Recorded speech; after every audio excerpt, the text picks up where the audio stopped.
Shalom jemaat yang dikasihi Tuhan, damai sejahtera Allah penuhi hati kita semua. Memandang Tuhan saja. Firman Tuhan hari ini diambil dari Mazmur 34 ayat 5, demikian firman Allah. Tujukanlah pandanganmu kepadanya, maka mukamu akan berseri-seri dan tidak akan malu tersipu-sipu. Tuhan sangat bisa diandalkan dan menjadi tempat Daud mengalihkan dari rasa khawatirnya, kecemasannya, kepada rasa damai dan sukacita. Demikianlah apa yang Tuhan firmankan melalui kehidupan Raja Daud. Daud paham betul jika ia terus memperhatikan atau mengarahkan pandangannya kepada Saul dan prajuritnya yang memusuhi dan selalu mengejar-ngejar untuk membinasakannya, maka ia akan kehilangan sukacita dan akan merasa menjadi pecundang.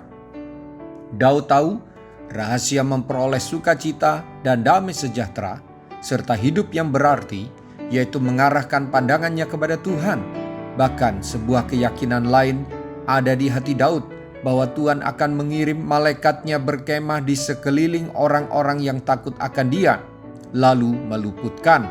Bapak, Ibu, Saudara-saudari, Anda dan saya seharusnya tidak perlu terlebih dahulu mengalami keadaan seperti Daud, yaitu terjepit dan selalu terancam nyawanya, baru mengarahkan pandangan kepada Tuhan. Arahkanlah atau tujukanlah pandangan atau hati kita selalu kepada Tuhan.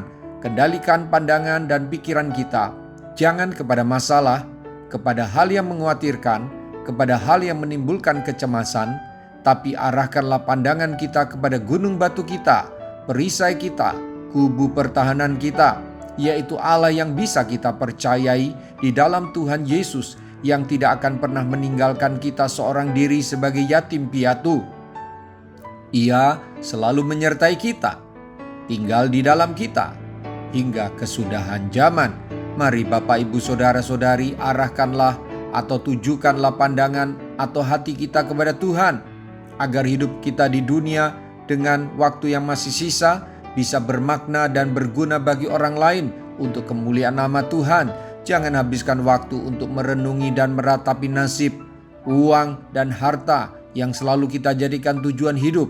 Yang semua itu seperti uap yang sebentar saja nampak, lalu ditiup angin, lenyaplah ia.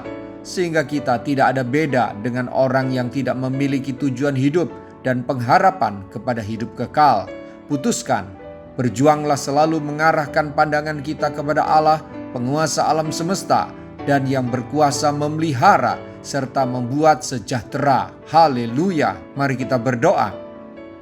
Tuhan Yesus, Engkau selalu ada dan mau menyertai saya. Tolong saya agar tidak tertipu dengan keadaan dunia ini, sehingga siang malam pikiran saya hanya tertuju kepada masalah, kekhawatiran dan kecemasan. Tolonglah saya agar setiap hari merenungkan firman-Mu dan janji-Mu, perbuatan-perbuatan-Mu yang ajaib di masa lalu. Saya tidak meminta kekayaan yang berlebihan, tetapi saya meminta damai sejahtera dan sukacita hidup di dunia yang singkat ini, agar hidup saya berguna bagi orang lain dan mempermuliakan nama-Mu. Roh Kudus, bantulah saya agar selalu melekat pada Kristus, sehingga dalam pikiran dan perasaan saya hanya Engkau yang terutama dan utama. Terpujilah nama-Mu ya Tuhan, dalam nama Tuhan Yesus, haleluya, amin. Sampai jumpa besok dengan suara gembala firman Allah yang hidup. Tuhan Yesus memberkati.